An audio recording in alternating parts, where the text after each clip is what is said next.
Doctor Aafia Siddiqui کون تھیں اور وہ کون ہیں جنہیں آج سے تقریباً 20 سال پہلے اغوا کر لیا گیا تھا، اور ان کے خلاف کیا الزامات تھے؟ آج بھی وہ امریکہ کی جیل FMC کاسویل میں قید ہیں۔ آخر وہ کیا وجہ تھی کہ جس کی بنا پر ان کو قید کیا گیا؟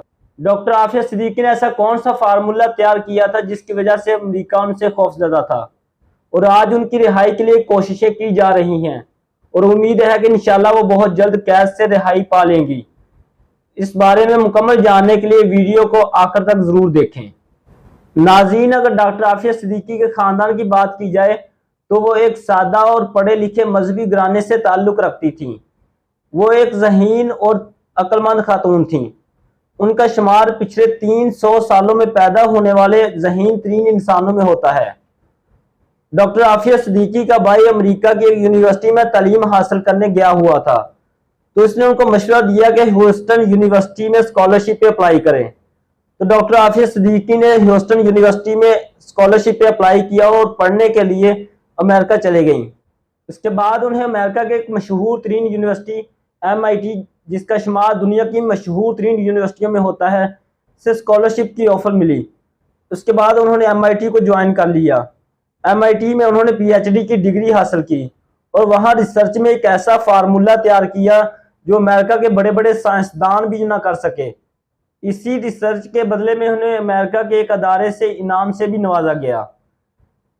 وہاں کے سائنسدانوں کا یہ یقین تھا کہ انہوں نے جو فارمولہ تیار کیا ہے اس کو کسی بھی ملک کے دفاعی نظام کے لیے کارآمد ثابت کیا جا سکتا ہے، لہٰذا ان کے ذہنوں میں یہ سوچ تھی کہ ان سے یہ فارمولہ لیا جا سکے تاکہ وہ یہ فارمولہ پاکستان کو نہ بتائیں اور پاکستان اس قدر مضبوط نہ ہو جائے کہ وہ امریکہ کے مقابلے میں کھڑا ہو جائے۔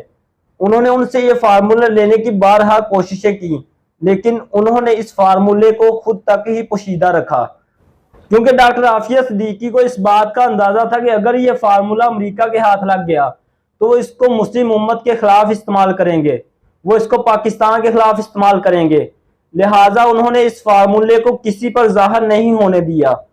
1995 میں ان کی شادی ہو گئی، اور کچھ رپورٹس میں آتا ہے کہ جس شخص سے ان کی شادی ہوئی تھی وہ امریکہ کی طرف سے کی گئی سازش کا حصہ تھا۔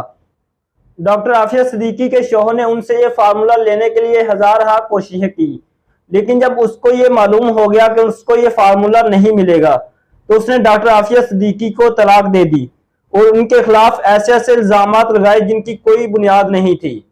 31 مارچ 2003 کو جب وہ اپنے بچوں کے ساتھ کراچی سے اسلام آباد کے لیے سفر کرنے والی تھیں تو ان کو کراچی ایئرپورٹ کے قریب سے ہی اغوا کر لیا گیا، اور کسی کو کچھ معلوم نہیں تھا کہ ان کو کہاں پہ رکھا گیا ہے اور یا ان کو کہاں پہ لے جایا گیا ہے۔ یہ خبر پاکستانی عوام کے لیے ایک افسوسناک خبر تھی۔ پھر 2008 میں یہ معلوم ہوا کہ ان کو افغانستان کے ایک ڈیٹینشن سینٹر میں رکھا گیا ہے جسے بلگرام ڈیٹینشن سینٹر کہا جاتا ہے۔ کچھ رپورٹس میں آتا ہے کہ 2008 میں ان کو بلگرام ڈیٹینشن سینٹر سے رہا کر دیا گیا، اور رہا کرنے کے کچھ لمحے بعد ہی ان کو اس بنا پر دوبارہ گرفتار کر لیا گیا کہ انہوں نے امریکن فورسز اور ان کے کچھ اعلیٰ افسران کے اوپر قاتلانہ حملہ کیا ہے، اور ان کو گرفتار کر کے امریکہ لے گئے۔ پھر 2010 میں ان کے خلاف عدالت میں کارروائی ہوئی اور ان کو عدالت میں پیش کیا گیا۔ جب وہ عدالت میں پیش ہوئی تو ان کے سامنے والے دانت ٹوٹے ہوئے تھے اور ان پر کافی ظلم و تشدد کے نشانات واضح ہو رہے تھے۔ عدالت میں تمام ثبوت ان کے حق میں ہونے کے باوجود جج نے اپنی حکومت کے کہنے پر ان کو 86 سال قید کی سزا سنا دی۔ ڈاکٹر عافیہ صدیقی اب امریکہ کی ایک جیل FMC کاسویل میں قید ہیں، جسے ذہنی مریضوں کی جیل کہا جاتا ہے۔ وہاں پر ان پہ بہت ظلم و تشدد ہوتا ہے، لہذا تمام لوگوں سے درخواست ہے کہ وہ اللہ تعالیٰ سے دعا کریں کہ اللہ پاک اپنی رحمت سے ان کی رہائی کی منزل کو آسان فرمائے، ان کے رہا ہونے کا وسیلہ پیدا فرمائے۔